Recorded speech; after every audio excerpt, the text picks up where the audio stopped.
Սիրելիներ, այս սաղմոսի մեջ 119-րդ սաղմոսի 73-րդ խոսքից որ լսեցինք, նախ սաղմոս 2-ն այս հատվածում դավանում է մի պարզ ճշմարտություն։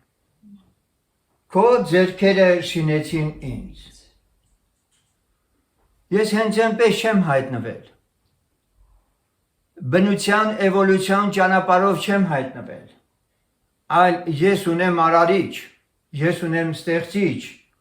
նա ինձ արարել է, նա ինձ ստեղծել է։ Եվ հաստատեցին ինձ, իմաստուն արա ինձ, որ քո պատվիրանքները սովորիմ։ Նախ, եթե մեկը ուզում է Աստծո պատվիրանքները, Աստծո օրենքն իմանա,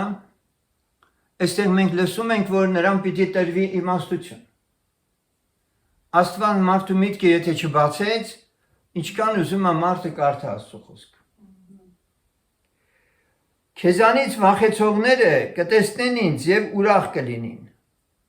որովհետեւ քո խոսքերին հուսացա։ Ինչի պիտի Աստծուց վախեցողները ուրախանան իրենով։ Սաղմոս 2-ով։ Որովհետեւ սա մի բան է ասել է ես հույս ունեմ այս իշխանի վրա։ Եվ այդ հույսերը արդարացել են եւ դրա մասին պատմվել է։ Եվ այստեղ ասում է քեզանից վախեցողները կտեսնեն ինձ եւ ուրախ կլինեն։ Ուրախ կլինեն, որ ես քեզ հուսացի եւ չհամաչեցրիր դու ինձ։ Գիտեմ Տեր, որ քո դատաստանները արդարությունով են։ Եվ իրավունքով խոնարհեցրիր ինձ։ Այստեղ հիշում է Սաղմոս 2-ն, որ իր վրա հասել է նաև Աստծո դատաստանը, այսինքն խրատը, երկրի վրա։ Ինչ արդյունք է ունեցել դա, անձնավորությունը խոնարհվել է Տիրոջ առաջ։ Թող քո ողորմությունը լինի ինձ մխիթարելու համար, քո ծառային տված խոսքիդ պես։ Շատ հրաշալի համար ասա։ Ինչով։ Աստված իրան ասել է, ես քեզ ողորմություն պիտի անեմ։ Այլապես ինքը առանց Աստծո խոսքն ունենալու ոնց կմխիթարվեր։ Եվ այստեղ լսում ենք, թող քո ողորմությունը լինի ինձ մխիթարելու համար, քո ծառային տված խոսքիդ պես։ Մենք գիտենք, որ երբ որ Սուրբ Հոգին մենք առել ենք, որի անունն է նաև մխիթարիչ, նա գալիս է մեզ մխիթարելու եւ ինչպես կարող է մեզ մխիթարի, եթե ձայնով ու խոսքով դա չհնչի։ Եվ կարելի է ասել, որ մենք այսօր առատապես օրհնվում ենք, օգտվում ենք Աստծո շնորհքի մեջ եղած մխիթարությունից, որովհետև այն Սուրբ Հոգին, որ մեր մեջ է, ինքը մեզ խոսում է մեր իրողությունների վերաբերյալ։ Ամբարտավանները թող ամոթ լինին, որովհետև զուր անիրավություն գործեցին ինձ վրա, բայց ես քո պատվիրանքների վրա եմ մտածում։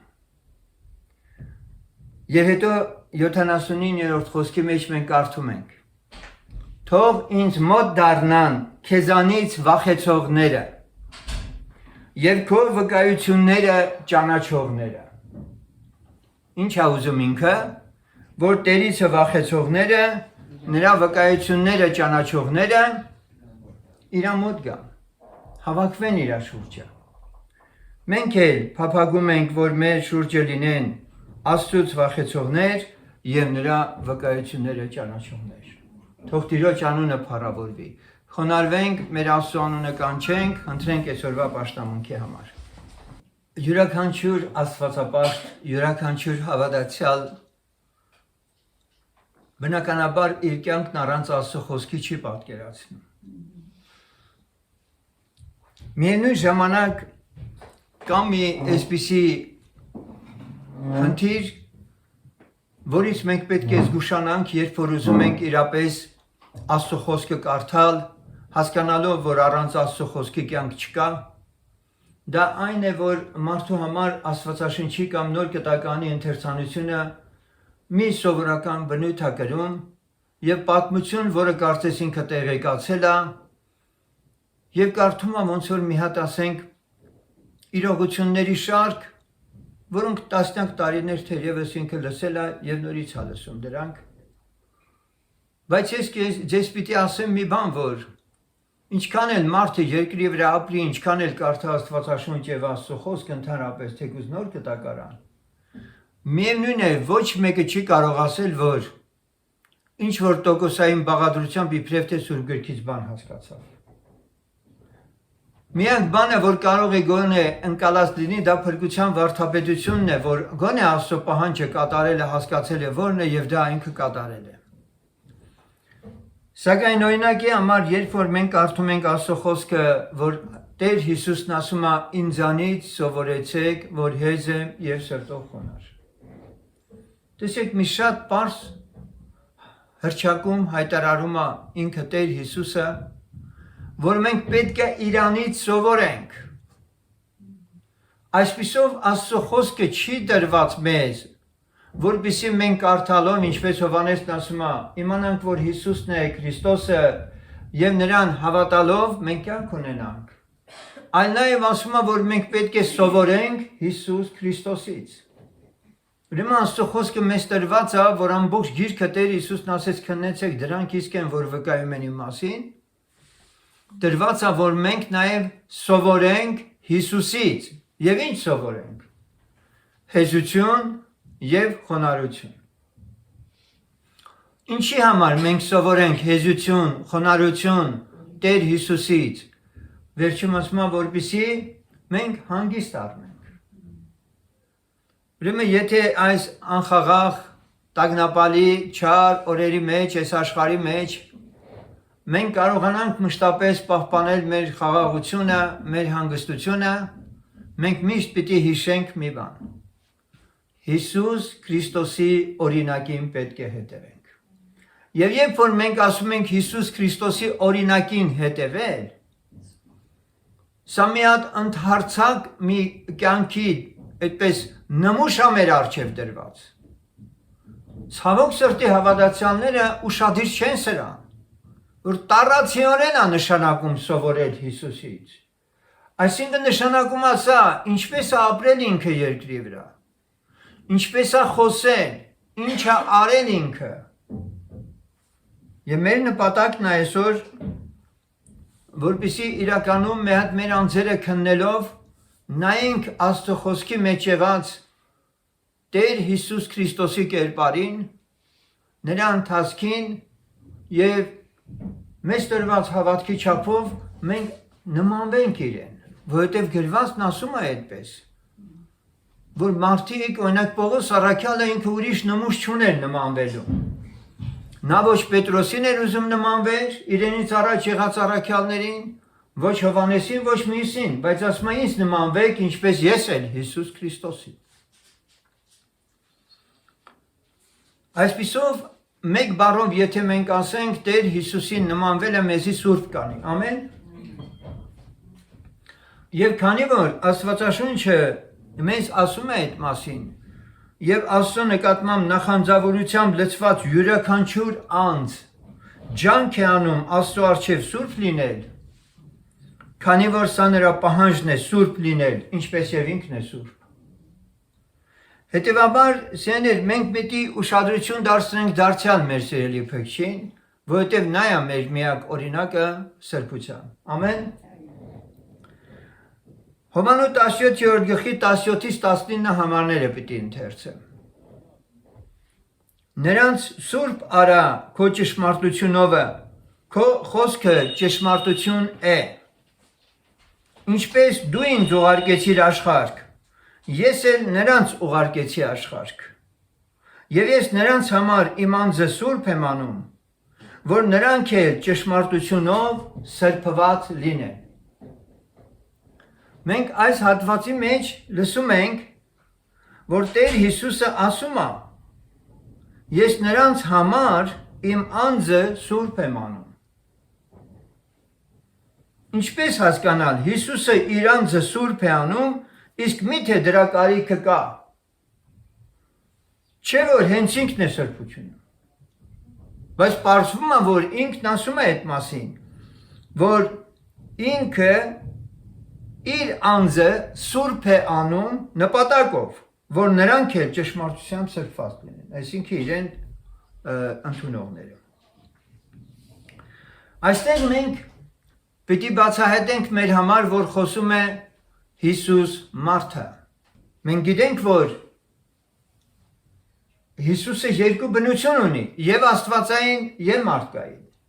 Եվ Հովանու 17-րդ գլխում Աստված Աստծուն չի աղոթում։ Ամեն։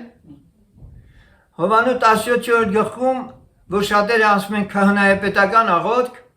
Տեր Հիսուսը որպես մարդ է հոր հետ հաղորդակցվում։ Նա նույնպիսի կարիքն ուներ հոր հետ մշտական հաղորդակցության, ինչպես ես ու դու, որպես մարդ։ Այնուհետև մենք լսում ենք, արդար հայր, աշխարհը չճանաչեց քեզ, բայց ես քեզ ճանաչեցի։ Սա կրկին խոսում է Հիսուս մարդը, որ երկրի վրա հորը ճանաչել է ինքը։ Այս համարները մեզ հուշում են այն մասին, որ Տեր Հիսուսի մարդեղությունը երկրի վրա ոչինչով տարբեր չէր մեր մարդ լինելու հասկացությունից, բացառությամբ, որ նրա անձի մեջ մեղք չկար։ Եվ ուրեմն Հիսուս անձը հոր հետ ունեցած հարաբերությունում, որպես մարդ, անձնապես դրսևորվել է սրբության հասնելու այնպիսի հնարավորությամբ, որը փոխանցվել է մեզ, որ սովորենք իրենից։ Այսինքն Տեր Հիսուսը սովորեցրել է մեզ, որ երկրի վրա մարդը կարող է սուրբ լինել եւ սրբորեն հաղորդ լինել Աստծո հետ։ Սա սովորեցրել է ինքը։ Բնականաբար ինչպես, մեկ բառով եթե ասենք, նրան հնազանդելու ճանապարհով։ Ուրեմն մեր օրինակնով է Տեր Հիսուս Քրիստոս։ Աստծո առջև սուրբ լինելու պահանջը կատարելու մենք ուրիշ օրինակ չենք ուզում երկրի վրա ունենալ։ Կարող են լինել, հետևեցեք ձեր հոգևոր առաջնորդներին, կարող են լինել Աստծո մարգարեների օրինակները մեզ սուրբ գրքում, չէ՞։ Սակայն այնուամենայնիվ Տեր Հիսուսը չասեց նրանցից սովորենք, այլ ասեց ինձանից սովորեցեք, որ հեզ եմ եւ սրտով խոնարհ։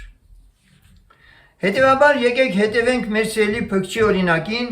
եւ իմանանք, թե ինչպես էր նա իր անձը սուրբ անում։ Մի հատ հասկանանք սա։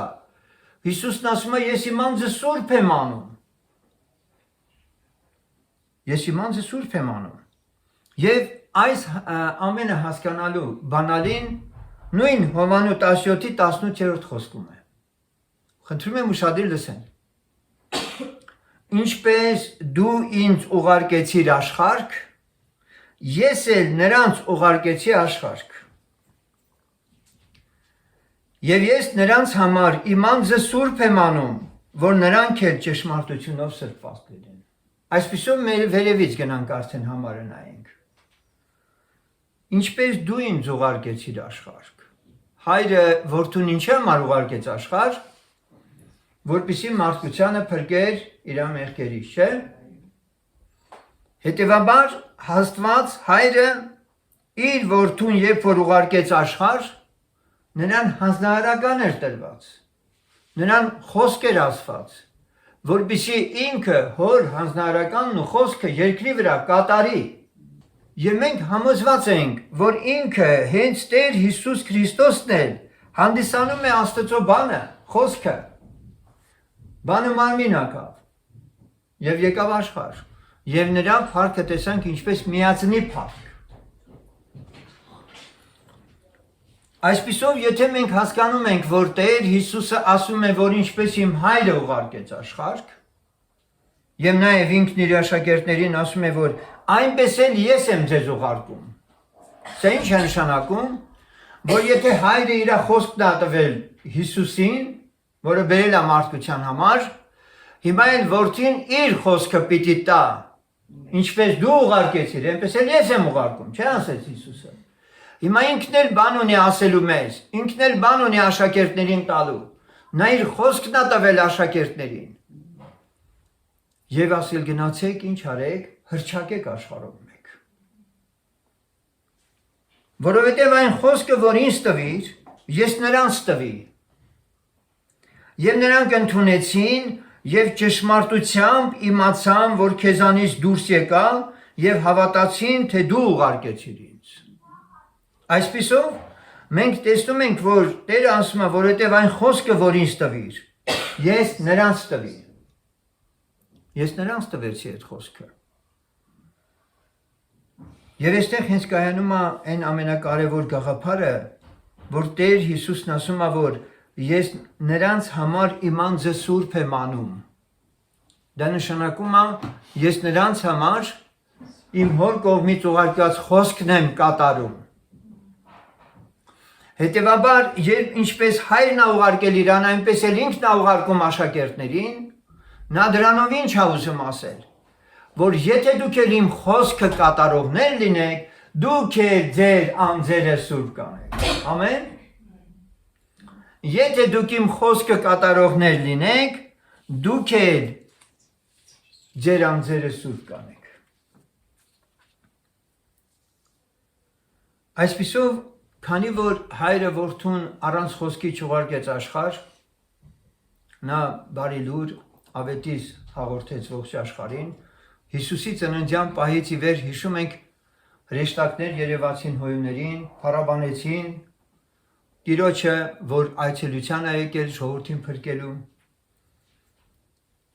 Նույնպես Տեր Հիսուսը իր երկինք գնալուց առաջ այս աղոթքը որ արավ, նա հրճակում է ոչ միայն ավետարանը քարոզելու պատգամը իր աշակերտներին, այլ ցույց է տալիս եղանակը, ինչպես կարող ենք մենք մեր անձերը սուրբ անել։ Ամենից առաջ Աստված մեր սրբության համար գիտենք, որ տվել է իր խոսքը։ Եվ ձեզ ասեմ, միշտ ասում ենք սրբանալու համար անհրաժեշտ են 3 կոմպոնենտ։ Բաղադրիչ։ Դա Աստծո խոսքն է, դա Սուրբ Հոգին է եւ Հիսուսի արյունն է։ Եթե ես այս Սուրբ Հոգու հայտնություններին եմ շատ տեղ տալիս, եթե ես Հիսուսի արյան հրճակումները շատ եմ անում, լավ բան է սա, բայց մենք պիտի հիշենք, որ Պետրոս առաքյալն ասում է, որ այլակերպման լեռան վրա մենք ձայն լսեցինք, տեսանք, բայց ավելի մարգարեական խոսք ունենք։ Հետևաբար Աստծո խոսքը մեր հիմնական սրբացնողն է, մեզ սուրբ դարձնողն է։ Եվ սա առավելապես բարձր է ամեն ինչից, որովհետև ամեն տպավորություններ, մարգարեություններ, հրճակումներ, հավատք, ամեն անցնելու է։ Սակայն Տիրոջ խոսքը գրված է, որ երկինք երկիր կանցնի, բայց չի անցնի մի հոտու նշանագիր, որ չկատարվի, անպայման պիտի լինի։ Ուրեմն Աստծո խոսքը հենց ինքը, երբ որ մենք ընդունում ենք ճիշտ այն նպատակով, ինչի համար Աստված ուղարկել է, անհնար է ես սուրբ չլինեմ։ Եթե ես հասկացել եմ Աստծո խոսքի նպատակը որն է, ոչ թե ուղեղիս մեջ մենակ ունենալը, հապա իմ սրտի մեջ, որը պիտի գործի իմ մեջ։ Ցավոք, բազմաթիվ հավատացյալներ, քարոզիչներ, ուսուցիչներ մտածում են իբրև թե Աստծո խոսքը դասոսկ մի գիրք է, որից կարելի է կարդալ եւ ասել թե ինչ է գրված այնտեղ։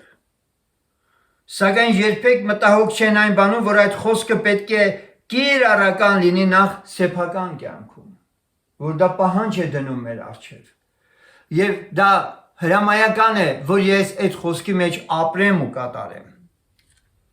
Ինքը Պողոս առաքյալը շատ զգուշ էր իր ծառայության մեջ։ Իրենք շատ քարոզիչներ, երբ որ մի քանի հազարի հետևորդներ ունեն, արդեն այ ոտքերը ամպերում է գտնվում, իրանք իրանց անձերը մոռանում են եւ արդեն չեն զգում, թե ինչերի մեջ են տանում այդ ժողովրդին։ Սակայն Պողոս առաքյալը զգուշ է իր անձին։ Ասում է, որ չլինի հանկարծ ուրիշներին քարոզելով ինքս խոտելի գտնվեմ։ Եվ երկրորդ Կորինթացից 7:1-ում կարդում ենք. Արդ այսպիսի խոստումներ ունենալով, սիրելիներ, մեր անձերը սրբենք, ուշադրություն, մենք մեր անձերը սրբենք հոգու եւ մարմնի ամեն պղծությունիցը, սրբությունը կատարենք Աստծո ահովը։ Այս համարը Մեկը որ կարդում է, ես հավատում եմ, որ մի տեսակ իր մարմնով պիտի դողանց։ Եթե խորն է հասկանում։ Բայց երբ որ կարդում է, նույնիսկ հրճակում է, այստեղ բարձ բաներ է գրված, Աստծո ահովը։ Բայց մարդը ոս թրջկոտում, չգիտեմ ինչերի մեջ է եւ այլն, ես մտածում եմ, լավ ես համար ինչ կապ ունի իր հետ։ Ոչ մի կապ չունի։ Գիտես ինչի չունի, որովհետև Աստծո ներկայության մեջ իրականում գնացած անձը կհալվի իր առաջ։ Ամեն։ Բայց եթե Աստծո ներկայություն են սարքում մարդիկ իրանց համար, դա իրանց խնդիրն է։ Մենք այդպիսի գայթակղությանը չենք տրվում։ Մեր անձերը սրբենք հոգու եւ մարմնի ամեն պղծությունից։ Տեսեք, այստեղ մարդու երրորդության գաղափարը կա։ Անձը դա մեր շունչն է, չէ՞, նաեւ հոգու եւ մարմնի։ Գրված է, որ Տերը գա, ձեր հոգին, շունչը, մարմինը անարատ պահպանվի, անարատ գտնից։ Եվ այս ամենը հնարավոր է միայն մի դեպքում, եթե մենք Աստծո խոսքի նշանակությունը մեր կյանքում ճիշտ ենք հասկացել, որ դա մեր կյանքում մենք պետք է ձգտենք, որպեսզի ի կատարածվի։ Քանի որ հիշատակեցինք Աստծո անունից խոսողներին, ավելորդ չի լինի հիշեցնենք հետևյալը, միշտ մեր աչքի առաջին ունենալով, երբ որ քիչ առաջ լսեցինք, Աստծո ահովը գործենք մեր անձերի սրբությունը կամ փրկությունը, որ էստեղ գրված է։ Քո Եհովա Աստծո անունը դարտակ տեղ չհիշես։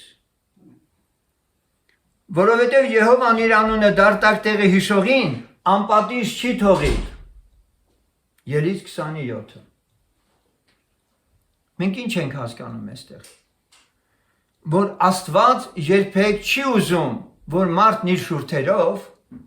իր անունը շարունակաբար հրճակող լինի, բայց հանկարծ Տերը ասի, որ գիտես ինչ, ձայն հանող ծնծղա ես իմ համար։ Դե դուք պատկերացրեք ծնծղան գիտեք, չէ՞, որ իրար են խփում այդ երկաթի այդպես շրջանակներով, չէ՞։ Որևէ մեկը դրանից բան կհասկանա, պատկերացրեք մեկը գալիս ասում է, ես լավ երաժիշտ եմ, եւ վերցնում է ծնծղան առանց որևէ այլ գործիքների երաժշտություն չկա, անդադ խփում է բարձր։ Եվ ինքը մտածում է, որ լավ երաժիշտ ենք։ Նույնպես Տերն ասում է, որ ձայն հանող ծնծղա եք իմ համար, որ դատարկ հնչում է ընդամենը, որովհետև դրանք գալիս են շուրթերից։ Եվ սա չի վերաբերում միայն քարոզիչներին, որ առավոտից երեկում կարող են իրենց հեղինակությունների շուրջ պատտվելով փառավորվել եւ ասել Տերը մեզ ասեց, Տերը էս ասեց, Տերը այն արեց։ Սա վերաբերում է ցանկացած հավատացյալին, որի շուրթերից ելած Աստված բառը Սուրբ Հոգուց Աբբա հայրը չի։ Հասկացա՞ք, չէ՞ ես ինչ եմ ասում։ Ուզում եմ ասել, որ եթե հոգով չի երկրպագությունը,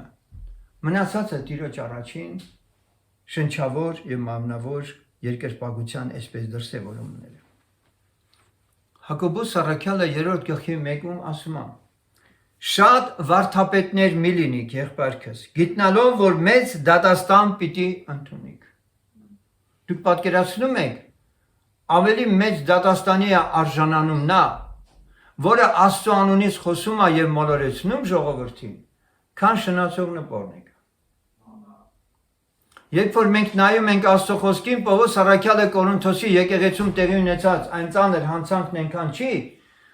այդպես փնում, որքան անմիտ գաղատացիներին, որտեղ մեծ մոլորություն էր տեղի ունեցել եւ մարդիկ Աստծո շնորհքից ետ էին քաշվել ու կախարդվել։ Երկրորդ Կորինթացիս 4-րդ գլխում կարդում ենք 16-րդ խոսքից. Նրա համար չենք թուլանում, այլ թե մեր դրսի մարդը փչանում է, բայց մեր ներսի մարդը օրեցօր նորոգվում է, որովհետև մեր այժմյան թեթև նեղությունը ամենագերազանց հավիտենական փառքի մեծությունն է գործում մեզ համար, որ այս երևող բաներին չենք մտիկ անում, այլ աներևույթներին, որովհետև երևողները ժամանակավոր են, չերևողները հավիտենական։ Ուրեմն սիրելիներ, մենք ինչ ենք այստեղ հասկանում։ մենք հասկանում ենք, որ այո կան մարդիկ, որոնք այսօր երկրի վրա իրենց հավատքի դրսևորումներով երևացող բաներով են առաջնորդվում։ Գիտեք, մի հատ մեծ փորձության մեջ են ընկել միլիոնավոր հավատացյալները։ Գիտեք որն է այդ միլիոնավոր հավատացյալների մոլորությունը։ Տերը տվավ, Տերը ասեց, Տերը էս արեց, այն արեց ու արեց։ Արեց էլ, այո, Տերն էլ ասեց, Տերն էլ արեց։ Օրինակ եմ։ Եվ մարդիկ գնում են այդ դրսևորումների հետևից, դրանով ներքին հոգևոր մարդը չի շինվում։ Հասկանում եք։ Իմ ներսի հոգևոր անձը, եթե նույնիսկ տեսիլքել չունենա, երազել չունենա, աղոթքի պատասխանել չունենա, ինքը ստաբիլ հոգևոր հասակ ունի։ Ինչպես Մարգարեն ասում է, թեև թզենին ստի, արջարել չլնի գոմումը, բայց ես պիտի իմ Տերովը ցնծամ եւ ուրախանամ։ Ով ունեմ ես երկնքումը, երկրի վրա, քեզանից շոկ ուրիշ բան չեմ ուզի, չէ, ինքը ուզում է տուն, ինքը ուզում է մեքենա, ինքը ուզում է այն մեկը, ինքը ուզում է այն մեկը։ Եվ դրանք երբ որ ունենում, ասում Աստված ինձ սիրում է։ Հասկանում եք։ Չի կարող ինքն ասել այդ խոսքերը։ Չի կարող, ձերից վերցրեք այդ ամեն բաները ու ինքը կերևա ինչքանով ասում պաշտում։ Նրա համար չենք թուլանում։ Այլ թե մեր դրսի մարդը փչանում է, դու չես ուզում փչանա դրսի մարդը։ Դու ջանք ես անում ես քո ջանդակդ պինդ բռնես մենակ, դիրք ունենաս, գեղեցիկ լինես, պատվավոր լինես, բայց դրսի մարդիդ համար այդքան հոգս ես անում, երբևէ մտածում ես, որ այդ ամենը պիտի հողին հանձնես։ Եվ առաքյալն ասում է դա նորմալ է։ Դա նորմալ է, որ դրսի մարդը պիտի օրեցօր փչանա։ Ինչքան էլ դու ջանք անես, որ նրան կարողանաս պահպանես մի քիչ էլ երկար ապրես երկրի վրա, միևնույն է, օրդ գալու է ու դու հրաժեշտ ես տալու այդ մարմնիդ։ Ինչ ես արել, ամեն ինչ մարմնիդ համար ես արել։ Ինչ էլ արել ես, հետը գնալու է։ Այդ թեև մեր դրսի մարդը փչանում է, բայց մեր ներսի մարդը օրեցօր նորոգվում է, որովհետև մեր այժմյան թեթև դեղությունը ամենագերազանց հավիտենական փառքի մեծությունն է գործում մեզ համար։ Դուք հասկանում եք, այս նեղությունը մի գործ է անում իմ համար, որ գործն է դա, ինձ հեռու է պահում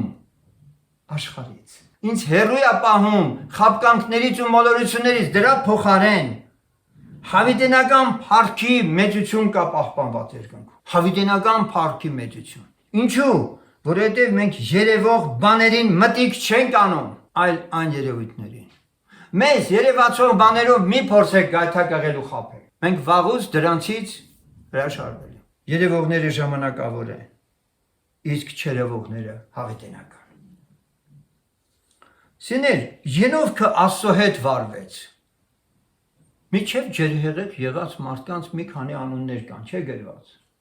Բայց իսկ մարդը Աստծո հետ վարվեց։ Կարող ենք պարզ ասել, որ ինչպես Նոյը շնորհ գտավ Աստծո առաջ,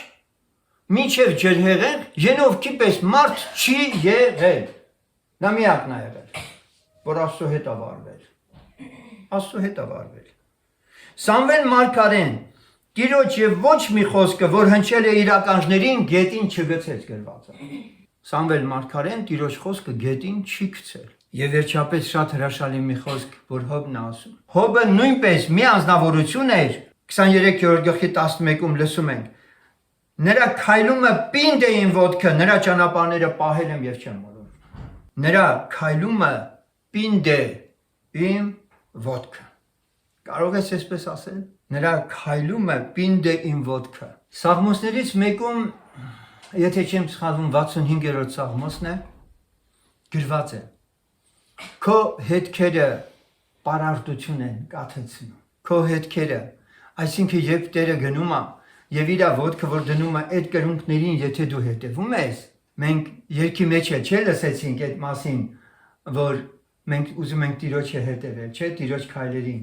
Տիրոջ հետևից գնալ։ Նրա քայլումը պինդ է իմ ոտքը, նրա ճանապարհը պահել եմ եւ չեմ մոլորվել։ Նրա ճանապարհը պահելը որն է։ Ինչպես իր հետքերը գնում են, ինչպես իր ոտքերը դրվում են, ինքը գնում է ճիշտ նրա ետևից։ Եվ ինքը չի մոլորվում։ Վերադառնանք Հովաննու 17-ից 19 խոսքերին, որ Տեր Հիսուսն ասում է. Ես նրանց համար իմ անձը սուրբ եմ անում, որ նրանք էլ ճշմարտությունով սրբված լինեն։ Եվ հիմա մենք բացում ենք երկրորդ գաղտնիքը, որի մասին ակնարկել ենք, բայց հիմա հաստատում ենք այս համարով։ Նրանց համար իմ անձը սուրբ եմ անում, որ նրանք էլ ճշմարտությունով սրբված լինի։ Եթե այս ճշմարտությունով բառը փոխարինում ենք խոսքով, հասկանում ենք ամեն բան իր տեղն է ընկնում։ Նրանց համար իմ անձը սուրբ եմ անում, որ նրանք էլ խոսքով սրբված լինեն։ Որտեւ Հիսուսն էլ ինչով է իր անձը սուրբ անում, եթե ոչ հոր խոսքով։ Այսպիսով, որքանով ես մտահոգված քո անձը սուրբ անելու մեջ։ Արդյոք մտահոգված ես քո անձը սուրբ անելու, ինչպես Տեր Հիսուսն ասում էր, որ իր անձը սուրբ է անում եւ մեզ հրավիրում է, որպեսզի մենք իրանից սովորենք, որ հեզ է եւ սրտով խոնար։ Այժմ տեսնենք, թե ինչպես են Աստծո ճշմարտությունները ներգործում մեր երեք բաղադրիչների վրա։ Չէ՞ որ Աստծո խոսքը մարմնի համար բաներ ունի ասելու, շնչի համար ունի ասելու բաներ եւ հոգու համար։ Հետևաբար այս երեք բաղադրիչների մեջ ինչպես է Աստծո խոսքը մեր կյանքում ներգործում։ Իսկ նա կարող է շատ բան անել։ Աստծո խոսքը շատ բան կարող անի իմ մտքի, իմ շնչի, իմ մարմնի, իմ հոգու հետ։ Արդյոք կարողանում մենք միշտ դրանք հսկողության տակ պահել Աստծո խոսքով եւ ենթարկել Աստծո խոսքի։ Մեր հոգին, շունչը եւ մարմինը։ Մեզ հաջողվում է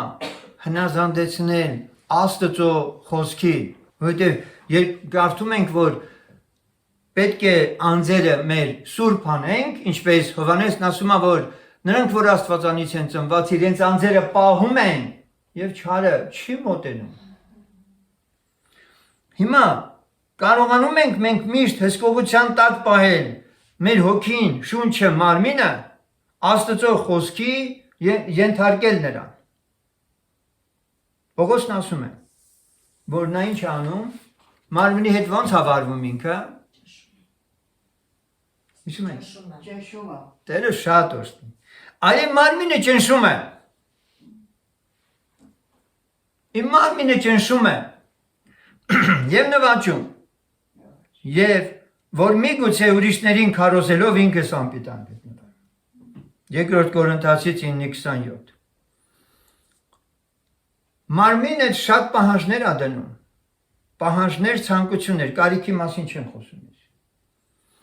Որքանով ես կարողանում դու այդ մարմնիդ ցանկություններին եւ պահանջներին Աստծո խոսքով սանձել։ Թույլ չտալ։ Հետևաբար Առաքյալը մեզ հուշում է, որ մենք մարմնի հետ ունենք պատերազմ։ Մեղքի մահվան օրենքը, որ մարմնի մեջ գտնվում։ Պատերազմ ունենք։ Եվ նրա հետ ինչպես պիտի վարվել, ճնշելով եւ նվաճելով։ Գիտեք, այս նվաճել բառը, եկեք մի հատ սանձել բառի հետ համադրենք հասկանանք, օրինակ անսան զին, ինքը հեծ որ թույլ կտա իր վրա, բայց երբ որ սանձում են հեշտ է, չէ՞ կառավարվում։ Հիմա Աստծո խոսքը մեզ հուշում է այդ մասին, որ մենք պիտի մեր մարմինները կառավարենք։ Սիրելիս, այդ մարմինը դու ես երկրի վրա ես դու, բայց քո իսկական դուն հոգին է։ Հասկանում եք ես ինչ եմ ասում։ Ձեր հոգին, ներսի մարդը պետք է շատ ավելի օրեցօր նորոգվի, ինչպես կարդացինք։ Եվ նա պիտի մարմնին միշտ իր տեղը ցույց տա։ Նա պետք է այլևս ծառայի Աստծուն որպես արդարության գործիք։ Առաքյալն ասում է ճնշում եմ եւ նվաճում։ Ճնշել դա նշանակում է ինչ որ ձեւով քո վրա գրոհ ձեռնարկվում, չէ՞։ Ինչքան մարդիկ են մարմնի ցանկություններից ընկել, մենք սուրբ գրքից քանի օրինակներ գիտենք։ Ինչքան պարտություններ են կրել մեծերը, հավատքի մեջ անգամ նշանավոր դեմքերը, որովհետև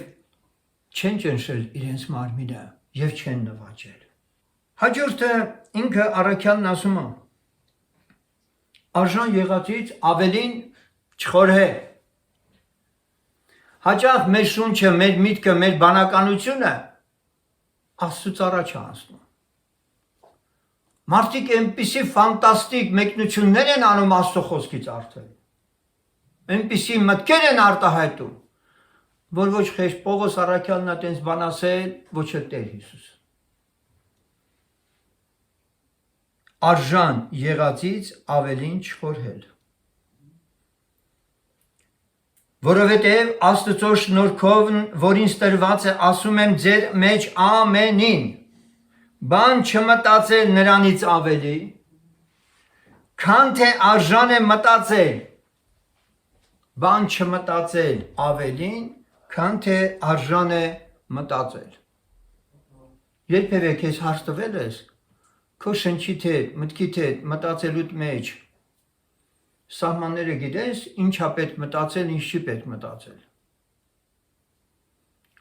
Այնտեղ դու պիտի զանազանես, տարբերես։ Մենք ասել ենք, որ շունչը շատ կարևոր դեր ունի մարմնի եւ հոգին կառավարելու մեջ, չէ՞։ Ինչ մտքեր ես դու ընդունում, ինչ մտքերի հետևից ես դու գնում, քոնն են դրանք, մարմնից է գալիս, թե հակառակորդն է բերում։ Դե էլ չեմ ասում, եթե հոգուց է երանելիս։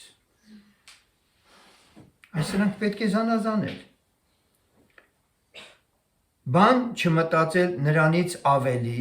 քան թե արժան է մտածել։ Նրանից ավելի դա նշանակում է Աստված մեզ մտածելու նույնիսկ բան է տվել, ասել է սրա մասին մտածեք։ Բայց դրանից դուրսը արժան չեղած բաներ են, որ դու մտածում ես։ Եվ առաքյալը չի ավարտում, շարունակում է։ Եվ ցույց տալիս, թե այդ ինչից ավել բանի մասին ես չմտածեմ, որ արժանի չի, այլ մտածել պարկեշտ կենալ,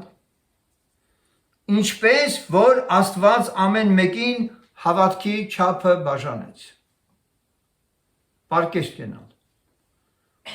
Մտածել պարկեշտ կենալու մասին։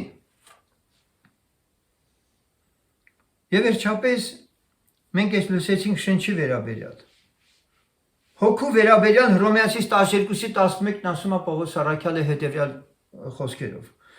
Ջանքի մեջ թույլ չլինիք, հոգովը ջերմերանդ եղեք, Տիրոջը ծառայեցեք։ Հասկանալի է։ Հոգու պահանջը որն է, Աստծո խոսքն ասում է, որ հոգով ջերմերանդ եղեք հոգով։ Այդ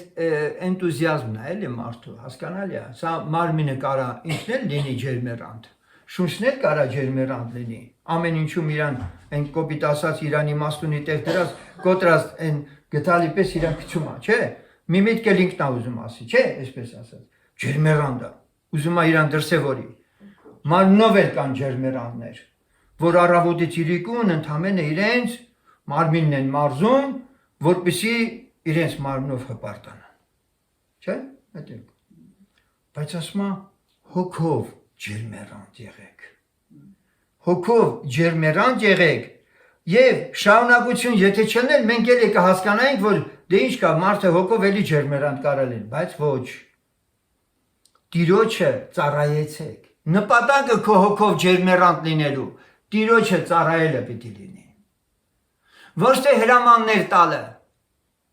ոչ թե աչուձախ ասենք երևույթ սինել է քեզ, այլ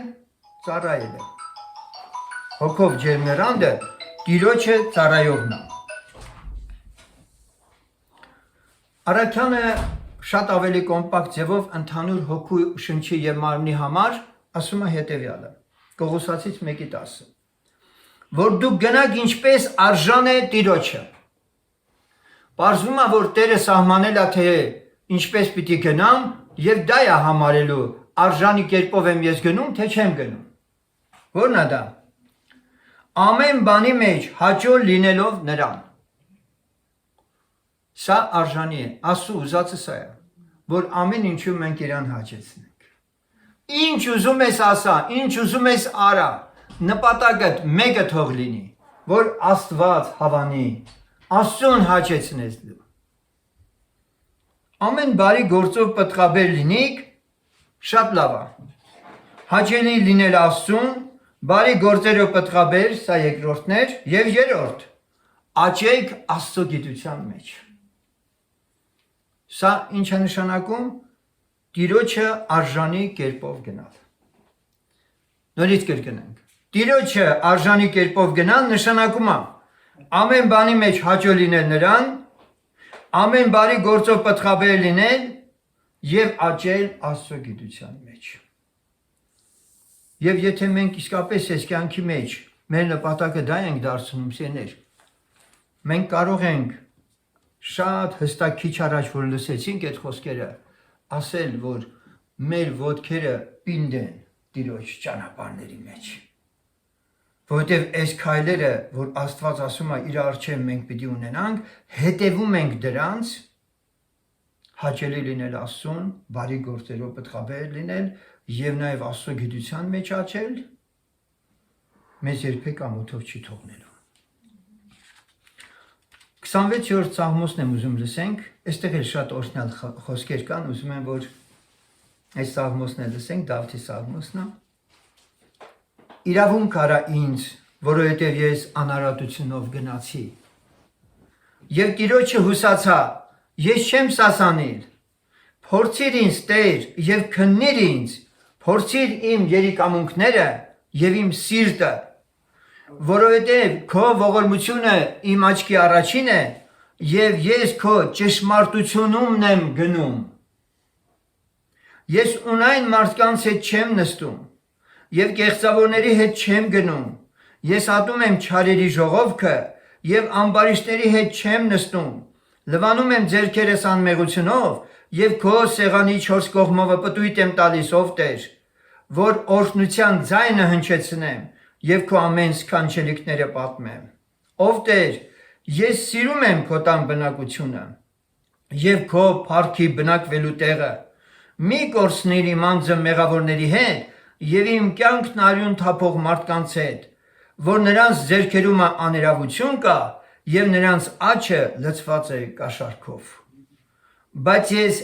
գնում եմ անարատությունով, փրկիր ինձ եւ ողորմիր ինձ, իմ ոտը կանգնած է ուղղությունում եւ կորտնեմ Տիրոջը ժողովուրդների մեջ։ Սեներ շատ հրաշալի Սաղմոս 2-ն հստակ ասում է իր դիրքը, իր տեղը, ինքը շատ լավ ճանաչել է, ինքը իրան զատել է ամբարիշտների, կեղծավորների ժողովքից եւ ասում է, որ քո ողորմությունը իմ աչքի առաջին է։ Ինչի՞ց է երևում, որ Աստծո ողորմությունը իր աչքի առաջին է։ Շարունակությունը լսենք։ Եվ ես քո ճշմարտությունում եմ գնում։ Այստեղ Սաղմոս 2-ն Դավիթը չի ասում, որ ինքը այնքան լավն է, որ Աստծո ճշմարտությունն է գնում։ Դա Աստծո ողորմությունն է համարում։ Հասկանալի է սեներ։ Դավիթն ասում է, որ ինքը ճշմարտությունում, որ այսօր գնում է, դա Աստծո շնորհքն է, իր շնորհքը չի։ Դա իր ողորմությունն է։ Իսկ իրանից ինչ է պահանջվում, որ իր ոտը կանգնած լինի ուղղությունում եւ օրհնի Տիրոջը ժողովուրդների մեջ։